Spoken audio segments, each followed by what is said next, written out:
Selamat sore Michael. Selamat sore lagi. Jadi hari ini kita akan bicara tentang trademark.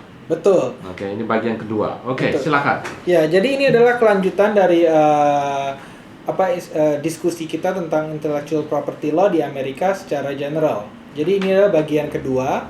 Yang bagian ke satu kemarin kita diskusikan adalah apakah intellectual property law di Amerika dan apakah itu trade secret. Dan seperti saya ulangi sebentar, kita mulai adalah tadi mulainya dari yang paling lemah sampai yang paling kuat. Trade secret atau rahasia dagang, trademark atau merek dagang, copyright atau hak cipta, dan yang terakhir adalah paten. Nah, sekarang dengan bagian kedua ini kita bakal diskusikan adalah trademark atau merek dagang. Apakah itu trademark atau merek dagang?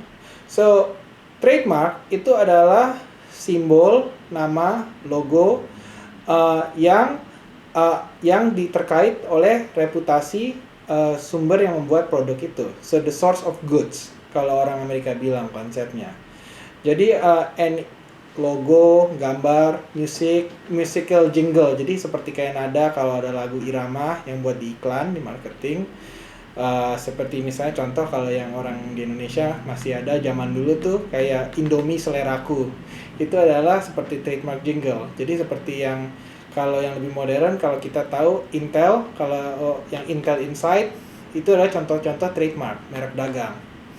Nah, apakah gunanya trademark? Kalau kita tahu di dunia ini banyak sekali produsen barang-barang. Jadi misalnya kayak seperti telepon, kita ada Samsung, ada Apple, ada HTC, ada Sony. Sepatu kita ada Nike, ada Reebok, ada yang di merek lokal Jakarta, ada Bata, ada Converse yang American lagi, ada yang Adidas yang dari Eropa. Jadi banyak sekali. Nah, gimana kita bisa tahu kalau kita mau membeli barang sesuatu itu kualitasnya dan siapa yang membuat itu? Nah, orang dia buat ide. Jadinya kalau kita punya logo, kita punya merek, kita punya nama, kita pasang ke barang kita, pembeli bakal langsung tahu itu kualitasnya gimana, mereknya itu dari mana, dan harganya berapa, dan asosiasinya gitu. Jadi seperti kalau misalnya saya bilang, yuk kita beli sepatu, mereknya apa? Misalnya sepatu Alpha. Nggak pernah denger tuh sepatu Alpha. Bagus nggak buatannya? Karetnya kuat nggak? Kalau kita pakai nanti lepas tahan berapa lama? Nah, coba misalnya sekarang saya kasih sepatu contoh. Yuk kita beli sepatu yuk. Ini mereknya Nike. Nah, dari denger aja namanya Nike, orang langsung sadar, wah ini buatan Amerika, didesain buat atlet profesional. Terus buatannya bagus, tahan bisa bertahun-tahun selama dirawat dengan baik. Misalnya beli mobil. Kita mau beli mobil apa sekarang? Kita beli mobil yang merek lokal gitu, Kijang. Oh ya sudah, ini harganya segini, kapasitasnya begini, bentuknya begini. Beda dengan kalau misalnya bilang, oh ya kita bakal beli mobil Honda Civic, Honda Accord, Honda Jazz. Itu semua nama-nama itu, tadinya kan kayak kalau kita bilang jazz, contohnya kalau misalnya Honda. Jazz adalah musik. Tapi kenapa kalau kita bilang itu Honda, orang udah tahu itu mobil mini 4 pintu dengan hatchback desainnya. Nah, itu adalah gunanya trademark. Kita membuat asosiasi antara nama dan produk. Dan reputasi, harga, kualitas itu nyambung semua jadi satu di trademark. Itu yang kita protect, reputasi. Nah, trademark di Amerika itu ada dua macam. Ada trademark yang langsung keluar. Kalau dengan kita mulai jualan, dengan kita jualan taruh produk di market, itu trademark langsung jalan.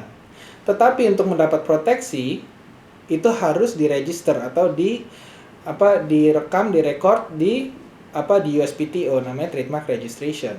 Dengan adanya registrasi, itu diprotect secara negara secara keseluruhannya, lebih banyak rights-nya.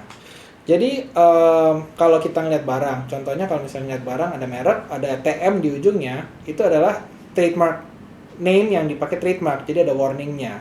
Tapi kalau kita ngelihat contohnya misalnya Microsoft atau Skype, ada R-nya, bulat bundaran R-nya begitu, artinya udah di-register.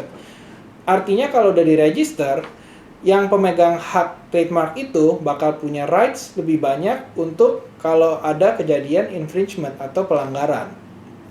Contohnya begini, misalnya kayak company besar yang namanya Rolex. Let's start with Rolex, yang jam yang terkenal. Rolex, orang ada import Rolex tiruan, Rolex pakai KS, Rolex. Yang kalau kita lihat yang di jalanan, di Sogo Jongkok, kalau Jakarta suka ngeliat. Kalau dia masuk ke Amerika, itu barang bisa disita oleh United States Customs Service. Jadinya barangnya disita di pelabuhan, dan yang mengirim dan dikirim nanti kenain denda. Kalau misalnya trademarknya nggak diregistrasi, itu nggak ada proteksi itu. The only time dia bisa ada proteksi untuk yang nggak ada registration adalah dia ke pengadilan, dia file ini adalah trademark infringement atau confusion ke pengadilan Amerika, dan dia mesti tuntut orang yang ngirim. Tapi barangnya masih aja kejual di market, open market bebas. Kalau dengan adanya federal registration, barangnya misalnya diimport itu bisa disita. Nah, itu dampaknya besar sebagai kalau usaha ekspor dan import. Kebanyakan kita tahu kalau di Indonesia orang tuh mengambil merek-merek yang bagus dari luar negeri.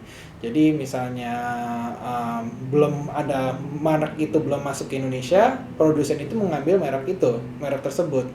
Jadi saya juga pernah lihat waktu belum lama saya berjalan ke Indonesia, ke Bandung, ada bengkel namanya Armani Exchange. Atau misalnya dia ngambil desain minyak wangi, parfum, bentuk dan ciri khas botolnya mirip dengan botolnya Gucci atau Prada gitu. Itu tidak masalah di Indonesia karena memang di Indonesia mereka adalah pengguna trademark yang originalnya. Tetapi bila dia masuk ke Amerika, kan ketemu yang aslinya. Waktu mereka ketemu yang asli, kalau yang sebagai importir dan eksportir itu tidak hati-hati, mereka bisa jadi liable atau bisa kena tuntutan dan melanggar hukum di Amerika.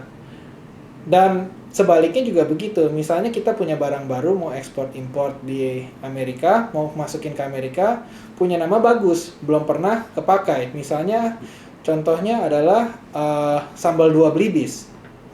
Dua Blibis dia bisa register itu trademark sebagai produsen makanan dan sambal. Dan jadinya kalau ada orang yang niru logo, lambang, dan bentuknya itu, dia bisa tuntut di Amerika, misalnya orang yang membuat tiruan, bahwa itu adalah produksi asing gitu, dan reputasinya jadi terjaga. Dan orang juga tidak bisa, boleh dibilang dompleng, kalau bilang kata-katanya, dompleng dengan biaya marketing, biaya reputasi yang sudah dibangun berpuluh-puluh tahun gitu. So, ada pertanyaan sejauh ini?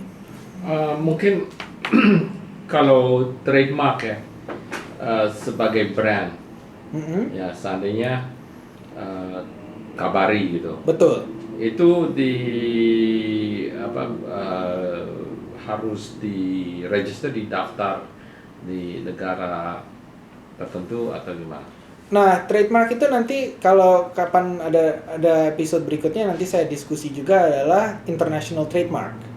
Pada saat ini saya lebih fokus ke dengan yang Amerika. Tetapi betul, kalau kita sudah registrasi trademark di satu negara, itu dengan adanya hukum-hukum internasional dengan trademark itu harus dihargai dan di-honor di negara yang kita masuk marketnya. Jadi seperti contoh misalnya Apple. Nah, itu Apple belum lama ini ada masalah trademark dengan nama iPad di Cina. Dia register trademark iPad waktu tahun 2009 di Amerika Serikat langsung, di Eropa, dan di mana semuanya. Tetapi ternyata waktu dia masuk ke Cina, ada satu company Taiwan kecil yang bikin telepon namanya iPad. Dia yang pakai duluan dari tahun 2006 sebelum Apple pun keluarin iPhone. Oh, iPad. Namanya iPad. Jadi Apple mesti bebasin itu biaya, dan waktu itu Apple sempat kena denda sedikit di Cina waktu dia jualan dengan nama iPad. Sampai akhirnya mereka dengan settlement membayar, kalau nggak salah ada artikelnya, nanti mungkin dengan post ini saya pasang referensinya, itu mungkin kira-kira harga trademark iPad itu bisa, kalau nggak salah itu mungkin sampai 60 juta US Apple ada bayar untuk membereskan sertifikat trademark itu. Jadi makanya contohnya kalau sebagai kita yang mau international trading, kita harus pilih nama dari jauh-jauh hari, sesuatu yang unik, nama dan baunya, dan masuk ke market manapun yang kita mau masuk, itu nggak ada masalah.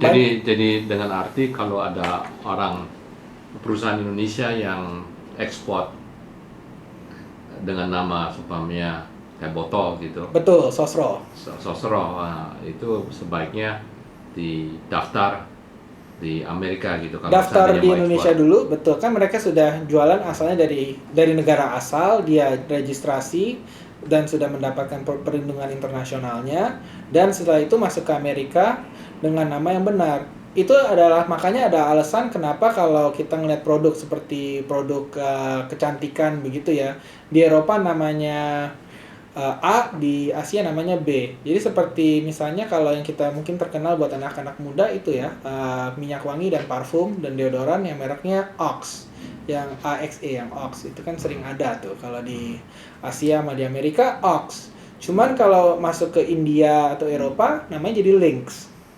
Padahal barangnya sama. Jadinya mereka ganti nama begitu karena mereka takut dengan nama Ox itu tidak bisa dapat registrasi. Tapi secara packaging, secara label, dan logo semua bentuknya sama, PT-nya juga sama. Jadi tapinya, efek sampingnya jadinya kalau misalnya dia pindah negara, namanya jadi dia mesti pegang 2 brand, lebih mahal. Dimana kalau misalnya satu, seperti Apple, iPad, mau kemana aja segala penjuru dunia, namanya satu, dia bayarnya sekali, nggak usah bayar 2 kali.